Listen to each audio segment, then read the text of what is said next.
Hello বন্ধুরা, good morning. তো আপনারা সবাই কেমন আছেন? আমি তো ভালোই আছি। তো দেখেন আমার সকাল সকাল আবার শুরু হয়ে গেল কাজ। তো দেখেন আমার এখানে আলু শিম দিয়ে চচ্চড়ি বানানোর জন্য রেডি করছি। তার মধ্যে এখানে আমি মশলাটা করে নিয়েছি, আর এখানে পেঁয়াজটা কুচি করে কেটে রাখছি, আর এখানে ভাত তরকারি জন্য আমি সব রেডি করে নিছি। এদিকে ভাত বসে দিচ্ছি, এদিকে কড়াইটা বসে দিচ্ছি। কড়াইটা গরম হলে আমি তেলটা দিয়ে সবজিটা দিয়ে দেব।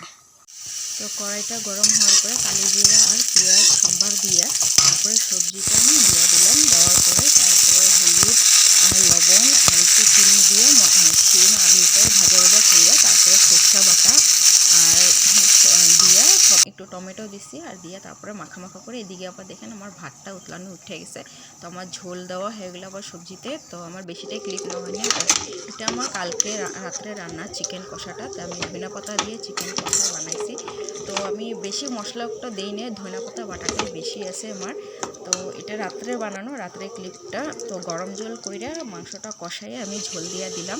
দেওয়ার পরে তারপরে আমার মাংসটা রেডি হয়ে গেল। তো আপনাদের আমার ভিডিওটা কেমন লাগছে কিংবা আমার ভয়েস ওভারটা যদি কোনো অসুবিধা হচ্ছে আপনারা আমার আবার জানাবেন কমেন্টে।